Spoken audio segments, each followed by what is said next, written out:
அவன் கருப்பா இருக்கிறது குத்தமாங்க. ஆக்ட்ரஸ் சமந்தாவுக்கும் இந்த பையனுக்கும் என்ன சம்பந்தம்? வயசுக்கு வர்றது தப்பா? ஆக்ட்ரஸ் கீர்த்தி சுரேஷ்க்கும்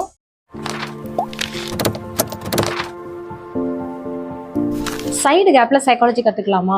ஸ்கூல் சைக்காலஜி பத்தி தெரிஞ்சுக்கலாம் வாங்க.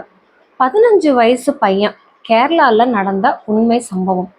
15 வயசு பையனுக்கு என்ன பிரச்சனை இருக்க போகுது அப்படின்னு தானே யோசிச்சுட்டு இருப்பீங்க. ஏன்னா 15 இயர்ஸ்னா அப்ராக்சிமேட்லி 9th 10th படிச்சுட்டு இருப்பாங்க.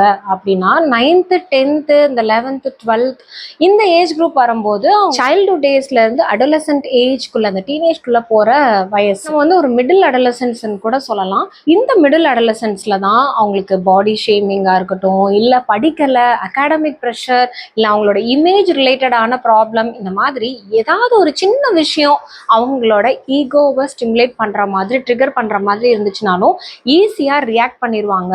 இல்லைன்னா அவங்க டிப்ரெஷனுக்குள்ள போவாங்க, அடிதடியில இறங்குவாங்க. அவங்களோட பர்சனாலிட்டியே சேஞ்ச் ஆகுற அளவுக்கு இது வந்து இந்த விடலை பருவம், இதுதான் வந்துட்டு ஒரு ஆசிலேஷன் பீரியட் அப்படின்னு கூட நம்ம சொல்லுவோம் இல்லையா. ஸோ இந்த மாதிரி தான் கேரளால ஒரு ஸ்கூல்ல நடந்த சம்பவம் நம்ம மனசை ரொம்ப கஷ்டப்படுத்துற மாதிரியே இருக்குங்க. இந்த ரேகிங் இதெல்லாம் வந்து காலேஜ்ல இல்லை யூனிவர்சிட்டிஸ்ல இந்த மாதிரி பெரிய பசங்களுக்கு தான் நடக்கும். அதுவும் ரேகிங் வந்து எக்ஸ்ட்ரீமா போய் இப்போ எல்லா காலேஜ்லயுமே யூனிவர்சிட்டிஸ்லயுமே வந்துட்டு நோ ரேகிங் அப்படின்னு 0 ரேகிங்ன்ற அளவுக்கு நம்ம கண்ட்ரோல்ல கொண்டு வந்து அதுக்கான punishments and strictness, anti ragging awareness, இந்த மாதிரி நிறைய விஷயங்களை நம்ம கொண்டு வந்துட்டு இருக்கோம். ஆனா காலேஜ் லெவல்ல எல்லாமே வந்து சரி கட்டி 0 ரேகிங் அப்படின்னு பாத்தீங்கன்னா ஸ்கூல்ல ரேகிங் நடக்குதுங்க. நான் சொன்ன இந்த 15 வயசு பையனுக்கு நடந்த ஒரு கொடுமை என்ன தெரியுங்களா? அவன் கருப்பா இருக்கிறது குத்தமாங்க.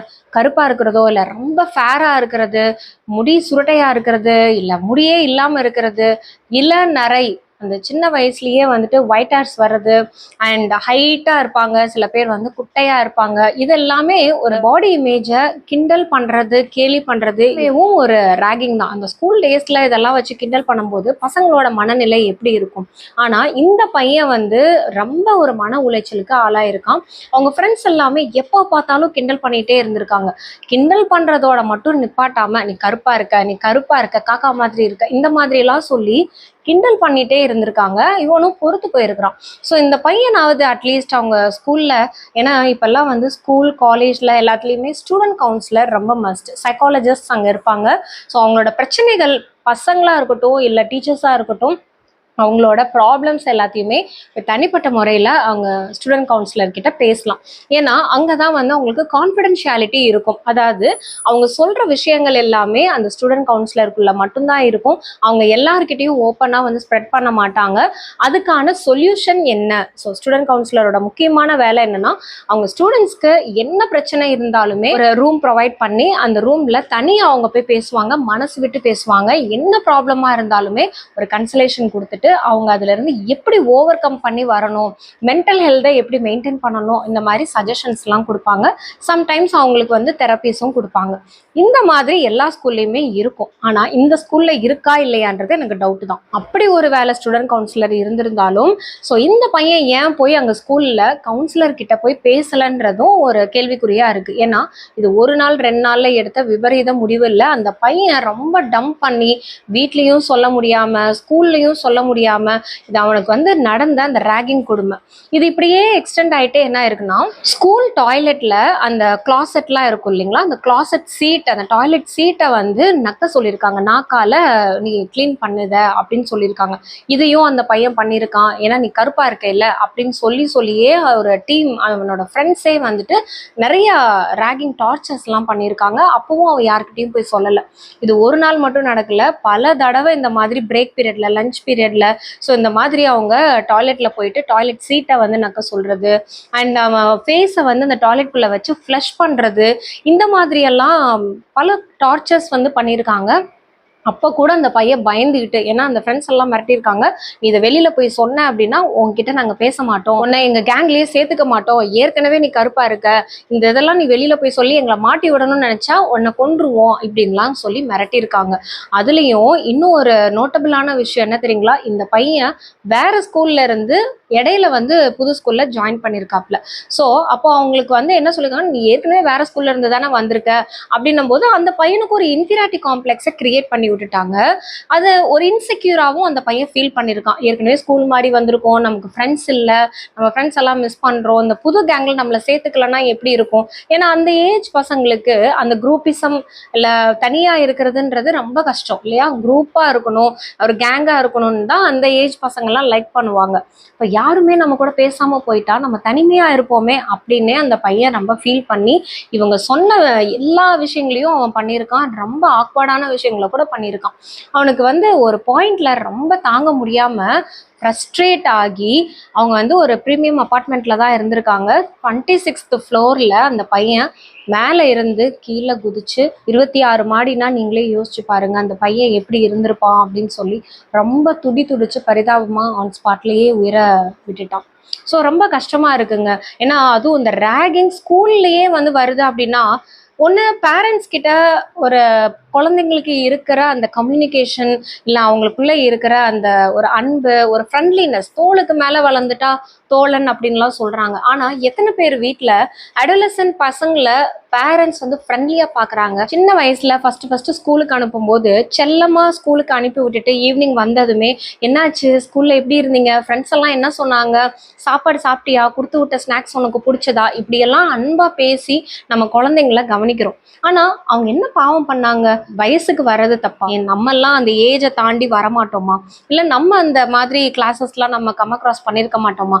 ஒரு 6th 7th மேலே வந்துட்டாலே பிள்ளைங்களை ஒரு யாரோ எதிரி மாதிரி தான் பேரண்ட்ஸுக்கு அவங்க ஒரு காம்படிட்டர் மாதிரியே தான் பார்க்குறாங்க. அவங்க கிட்ட ஒரு ஸ்ட்ரிக்ட்னஸை கொண்டு வர்றதும், ரொம்ப ஒரு கண்டிஷன்ஸை கிரவுண்ட் பண்ணுறதும், அதே மாதிரி நான் பவுண்டரி செட் பண்ணுறேன் அப்படின்னு சொல்லிட்டு ரிஜிட் பேரண்ட்ஸாக தான் இருக்காங்க. இதனால அந்த அடலசன்ட் பசங்க அவங்களுக்குள்ள ரிலேஷன்ஷிப் இஷ்யூஸ் வரலாம், இல்லை அந்த ஹார்மோனல் சேஞ்சஸ்னால லவ் வரதோ இல்லை சைட் அடிக்கிறது. ஸோ இந்த மாதிரியான ஒரு ஃபீலிங் வர்றதை கூட பேரண்ட்ஸ் கிட்ட ஷேர் பண்ண முடியல. ஏன்னா அடி உதவலும் இல்லை, உன்னை இத்தனை லட்சம் பணம் கட்டி ஃபீஸ் கட்டி நான் படிக்க வைக்கிறேன், நீ ஸ்கூலுக்கு போயிட்டு என்ன சைட் அடிச்சுட்டு வரியா, இந்த பொண்ணுங்களோட சுற்றிட்டு வரியான்னு பசங்களை திட்டுவாங்க. அதே மாதிரி பொண்ணுங்க கிட்ட என்ன அப்படின்னா உனக்கு எதுக்கு பாய்ஸ் கிட்ட எல்லாம் பேச்சு, கேர்ள்ஸ் கூட பேசு அப்படின்னு சொல்லி பொண்ணுங்களை கண்டிஷன் பண்ணுவாங்க. இப்படி லிப்ஸ்டிக் போடாத, இப்படி மேக்கப் போடாத, இப்படி ட்ரெஸ் பண்ணாத அப்படின்னு சொல்லிட்டு ஒரு கண்ட்ரோலிசம் தவறான முறையில் அவங்கள நம்ம கரெக்ட் பண்ணுறோம், கண்ட்ரோல் பண்ணுறோம் அப்படின்னு சொல்லிட்டு தப்பான மெஷர்மெண்ட்ஸ் தான் எடுத்துட்டு இருக்கோம்.